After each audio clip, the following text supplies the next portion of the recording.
Good morning. Call the meeting to order. We'll stand for the Pledge of Allegiance, please. I pledge allegiance to the flag of the United States of America and to the republic for which it stands, one nation, under God, indivisible, with liberty and justice for all.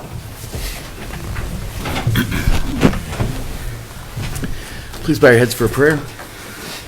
Heavenly Father, we beseech your divine guidance on this meeting. Keep us ever mindful of our obligation.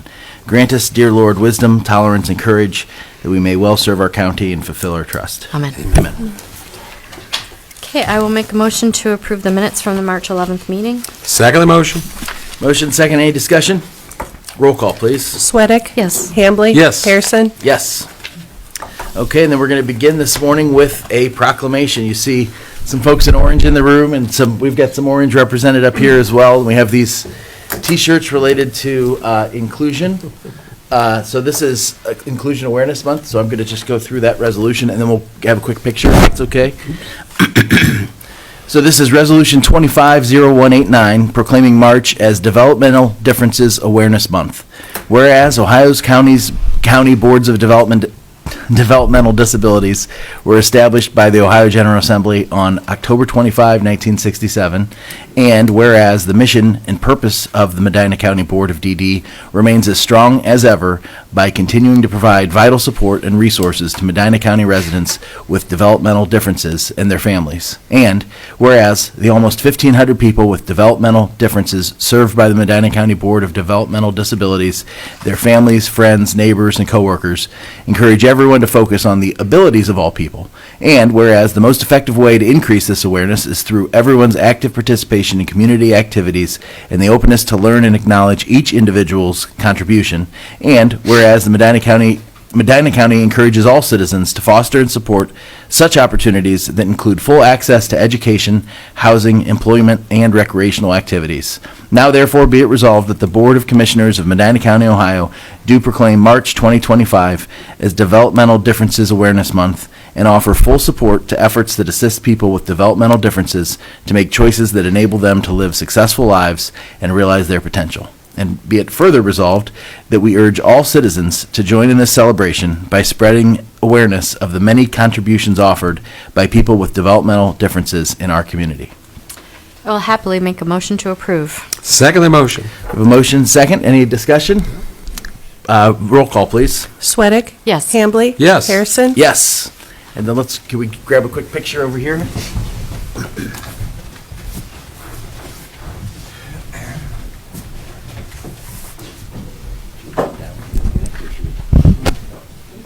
Come down here for the picture. You see him right there. Yeah.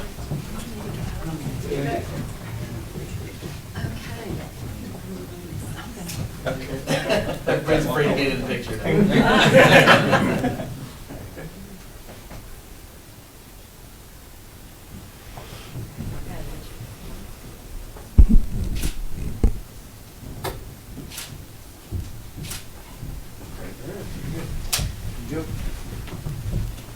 And then Stacy, would you like to make a couple Real quick, comments? I will come right up and Okay, make great. we'll just Thank you. quick comments for you.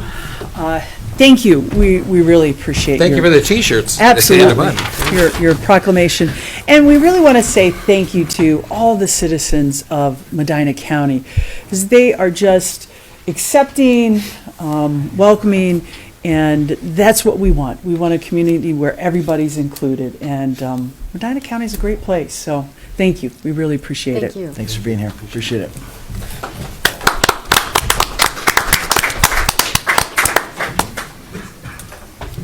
Thanks again for coming. With that, we're at the point on the agenda for any public comment regarding pending resolutions. Is there any public comment on pending resolutions? No? Then we move on to resolutions. We have the Highway Engineer's Office. Dan Becker. Morning, Dan. Morning. We've got three resolutions for your consideration today. The first is authorizing the engineer to purchase a new trailer. The second is determining necessity to close Chippewa Road for roadside construction. And the third is finding public welfare and convenience to apply for pavement markings in various township roads. Make a motion to approve the three resolutions. Second the motion. Motion second. Any discussion? Roll call. Sweattick? Yes. Hambley? Yes. Harrison? Yes. Thank you. Have a good week. Thanks, you too. Next up, Jeremy Cinco, sanitary. Morning, everyone. Morning. Good morning. Two resolutions for consideration today. The first is authorizing the sanitary engineer to enter, into an agreement with Lower 48 Instruments and for professional design services for wastewater flow monitoring and sampling.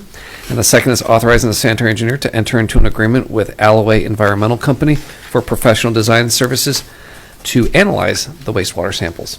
Make a motion to approve the two resolutions. Second the motion. Motion and second. Discussion. Roll call, please. Sweattick? Yes. Hambley? Yes. Harrison? Yes. Thank you. Thanks, Jeremy. Thank you. Next up, Bethany Dentler from Economic Development.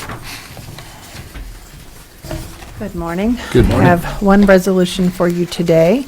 This would be a resolution to approve an amendment to the Medina County Comprehensive Economic Development Strategy. The strategy was a document that you originally adopted as a board in November of 2018.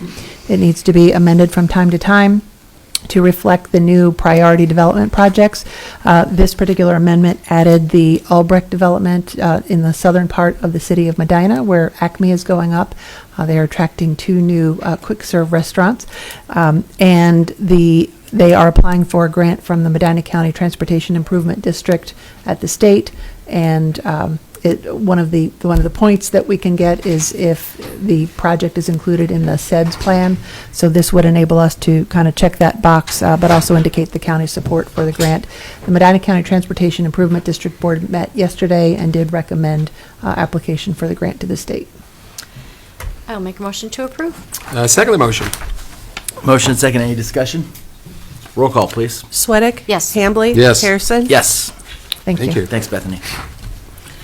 Next up, we have Holly Murin from our Human Resources Department. Morning, Holly. Good morning. On our personnel changes resolution today, we have 3 new hires, 2 at Job and Family Services and 1 in sanitary, 1 promotion and maintenance, 6 rate increases, 4 at County Home, 1 in Human Resources and 1 in sanitary, 1 probationary removal and maintenance, 1 return from leave at Senior and Adult Services, 4 resignations, 1 at Job and Family Services, and 3 at Senior and Adult Services.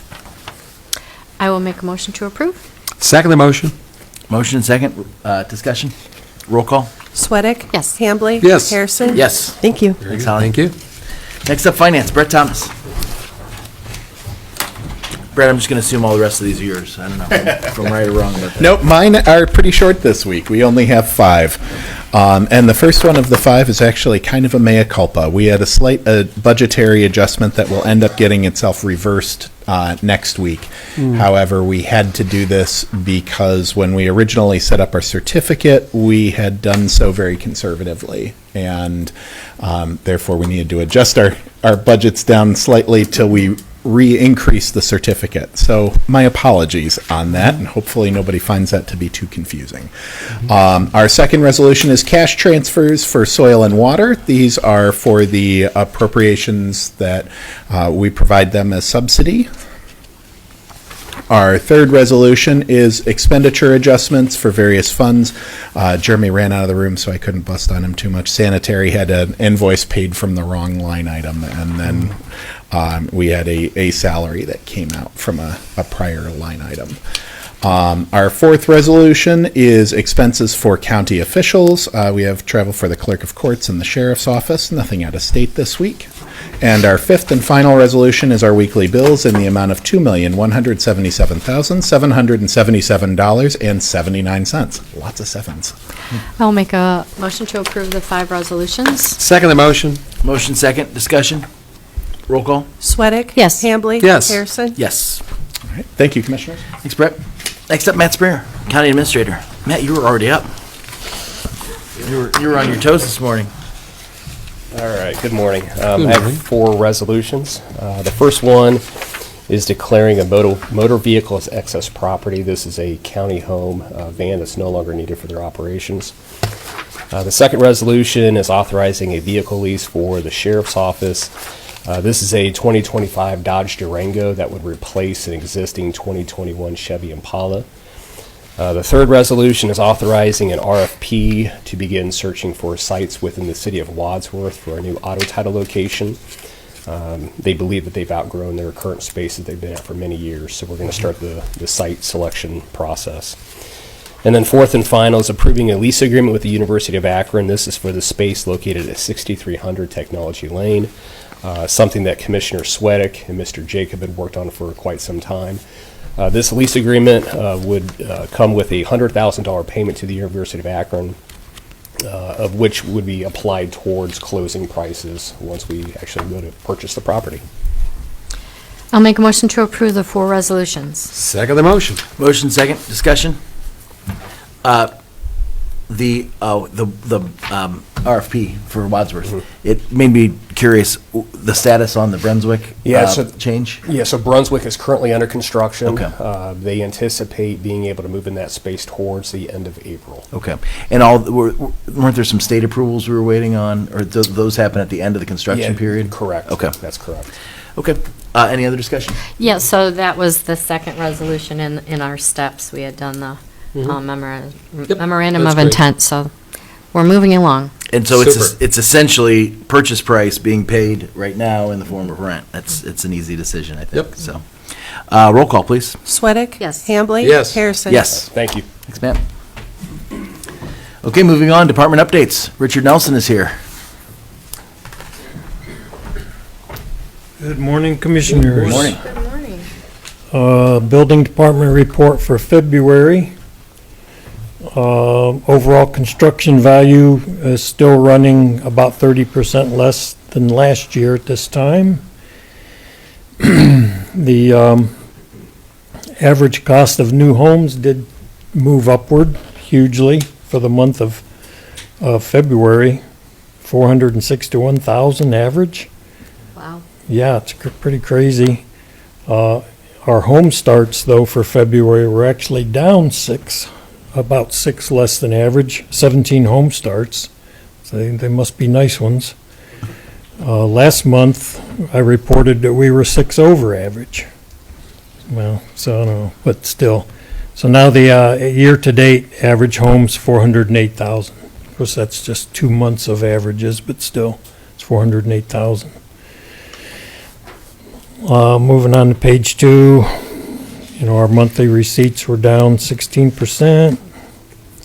Year-to-date, down 15%. And jumping to the last page, our list of commercial construction is also pretty meager, but there it is. Note the ice bridge and electric service project. Anybody want to know what an ice bridge is? Yeah. It's just the equipment protection that crosses from the service building to a cell tower. Keeps the ice coming off the tower from damaging their equipment, so they call them an ice bridge. That's disappointing. I was Was hoping it was a lot- disappointing? Yeah, a Yes. little bit. Yes. And like I say, there's not too much going on, but in some other news, our Wadsworth thing, picking up Wadsworth's worked out real good, thanks to our clerks, Liz and Aaron, making that work very good, as well as our new online pay system. They like it. It took a long time to get the bugs worked out and things figured out, but it's overall ended up being a good thing, and they liked that we made the switch. Great. And also thanks to their working on it and making it work good. Great. And that is all I have. Questions? Nope. Very good. Thanks a lot, Richard. Review times are still good, Colleen. Thank you, sir. That's great. I Thank you. appreciate that. Ben from EMA.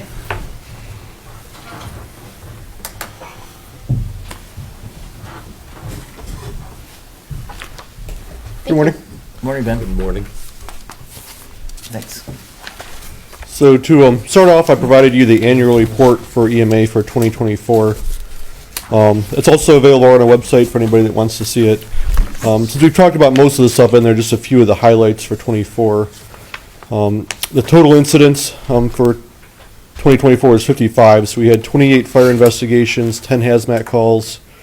The EOC was open 4 times, rope rescues 3, structural collapse 3. We assisted with the child abduction response team 2 times. assisted with 2 SWAT calls. The Chiefs box was called out once, did storm damage assessments once, and had 1 water rescue. The total training hours for the all hazards team are 1,321. So the rest of the stuff in that report, stuff that we pretty much covered with these meetings. So moving on to this year, this is year to date through today. So training conducted year to date is 21. A few of the highlights on the trainings: the Region 5 healthcare tabletop exercise. That was the entire region exercising on a hazmat incident with all the health departments.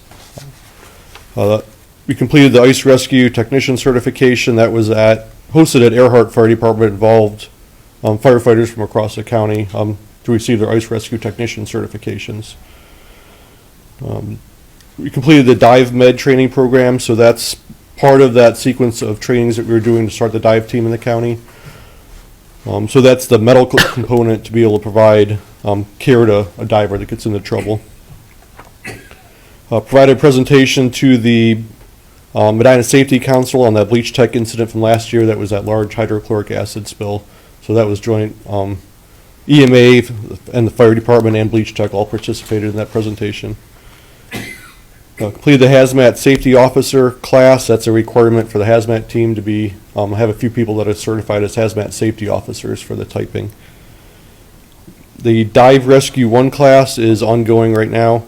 So that's basically the last stage in having a functional dive team. So we're on track. The classroom portion is completed for the dive training. We have a pool session tonight. There's a few open water sessions throughout the month of April and the beginning of May. And then after that, we'll have a functional dive team. And the volunteer reception center exercise was completed on Saturday. That was about 50 different volunteers opening up a volunteer reception center, and how we would open that up and run that. So that's how you manage, spontaneous volunteers after a disaster, how you assign them, credential them. So that was joint with the health department. So we had our EMA volunteers, our CERT team, our communications unit. The health department had their medical reserve corps, and then we had the Ohio Military Reserve also participating in that. Yeah, I saw some social media coverage on that. Yeah, there's quite a bit. Nice comments, yeah. As far as the projects that are currently ongoing, the radio tower project with the Sheriff's Department is still in progress. We should have some specs for that tower from the contractor here probably within the next few weeks. Litigation plan will be done within a couple months. Currently, we're working with all the jurisdictions in the county to fill out their objectives for that plan. The emergency operations plan is almost complete. That should be done within the next few weeks. Since we haven't talked since the December update, the Homeland Security regions was the topic of that meeting. So the Fire Chiefs Association, Police Chiefs Association did send letters down to Ohio Homeland Security, so that was resolved now. We're remaining within Homeland Security Region 5 for everything but the intelligence, which will go up to Region 2, which is what we were asking for. And the FEMA Community Rating System renewal was submitted and approved. That gives people that have flood insurance a credit on their insurance as long as we're certified as we received the CRS rating as a community in Medina County, so that was completed. Incidents year to date is 10. Nothing really too significant, just a handful of fire investigations, a few hazmat calls. Nothing that was really too serious so far this year. We did have one more horse rescue on February 20th, which that'll be the 3rd within the year's time, so that's new for us. The other one, you've got a Granger semi-rollover. I saw there were a couple of those down in Westfield as well. You weren't part of those? You didn't get called out on those? No, there's a lot of semi-rolls that we don't go to, so it Okay. depends on what happens to the fuel, really. It's normally the saddle tank leaks Got it. fuel. Yeah, And if that- it stays on the road, we really don't get involved. It's when it gets into a ditch and then into a creek that Yep. we get called to them. This other one, I think, and it didn't have any, the materials it was carrying, the most recent one, I think, was cardboard boxes or something, so Right, yeah. that one. Yeah, most of the time the semis, it's not hazardous materials they're carrying anyway. It's just the saddle tanks on the truck itself that end up leaking. Right. It's pretty rare to have one that's actually carrying hazardous materials. Yep. Current grants are listed. So we have a total of $400,000 $407,770 outstanding right now in grants that we're waiting to draw down. The Homeland Security grant is for the radio tower. The Hazardous Materials Emergency Planning grant is for the flow study that we're working on right now. The BRIC grant is for the payroll to complete the mitigation plan. The fiscal year 23 and 24 emergency management performance grants is what pays a portion of our salary to run the emergency management agency. The training grant, the Hazardous Materials Emergency Planning training grant, is for the list of 8 different classes that we're hosting this year for hazardous materials related to items. We've applied for the local emergency planning grant again this year. That's still outstanding, along with the Enbridge hazmat grant. We haven't heard back on that one either. No real changes to the team members. We lost a few, we gained a few, so it's pretty consistent with where we've been for the total team members. And just a reminder that statewide tornado siren test is at 9:50 tomorrow morning, so statewide tornado sirens will be going off. You know what I'll remember that you reminded us of that? 9:50 a.m.? Yeah, when they start going off. But thank you. Your staff too is kind of, you've got the same folks there now for Yeah. a couple months in a row. Yeah, so we've got that's- good staff. That and should be getting a lot of helping with stuff done. things. Yeah. Good. Good to hear. Excellent. Thanks, Ben. Thanks. Okay, with that, any other public comment? No? Hearing none. Discussion. John, do you have anything this week? Matt? Colleen? Nope. Nope, nope. I just have one thing, and I sent both of you an email about it. I've had some conversations, and it's an extension of the conversation that happened at the NOACA meeting last week related to the interchange study that NOACA has approved. We're waiting on word from the legislature specific to the transportation budget on any steps they may take related to the repeal of 550160, the formula language that requires the interchange essentially be built at Boston Road. So NOACA has previously authorized a study on that. We've had several discussions as previous legislation has wound its way through the legislature of the potential for NOACA maybe revoking that funding. And the logic basically being, if the study is happening while a interchange by formula remains on the books and on the statute, the fear is any study work is going to be tainted by that outcome being kind of preordained by statute. So the hope would be the legislature acts to revoke that, the legislature would act to repeal that statute. And there was a version, I think, passed by the House earlier that repealed the statute but required a study. NOACA is fine with that because we can perform the study knowing that the outcome isn't preordained in any way. The Senate's removed that version from its transportation budget, so it's looking like it's headed towards conference. There could be some other resolutions that would happen this week.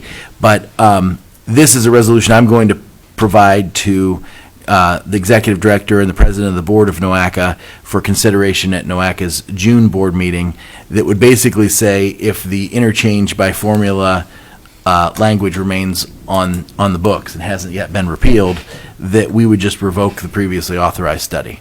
So we've talked about this. I've suggested this as a next step at the last 2 or 3 NOACA meetings, and just wanted to make sure that you were both aware that we're putting this out there because it's one of those things where, as we've talked about it, it seems like the next logical step for NOACA to take. We've been deliberate in not taking it because I, for one, want the study to go forward. I just wanted to go forward in the context of not having a thumb on the scale for what the outcome needs to be. So it's nothing we need to take action on. It's just something that I'm going to be submitting to them. I emailed you both copies of it. I've got a hard copy too if you want to take a look at it.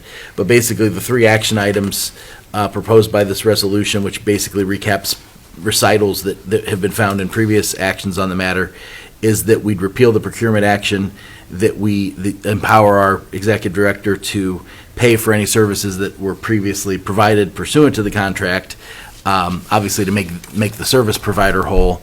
And then there's a third proposal in it that basically we would not, that NOACA as a board would not authorize any additional funds to be expended incident to the I-71 corridor or the portion of it that's basically defined in 550160. So that that's got a very carefully crafted language to apply to that section of road that goes from Boston Road to Drake Road. And so essentially, as long as that formula by statute is on there, this action, if approved by the NOACA board, would prohibit any NOACA funds from being expended to study that issue. So that's the intention with it.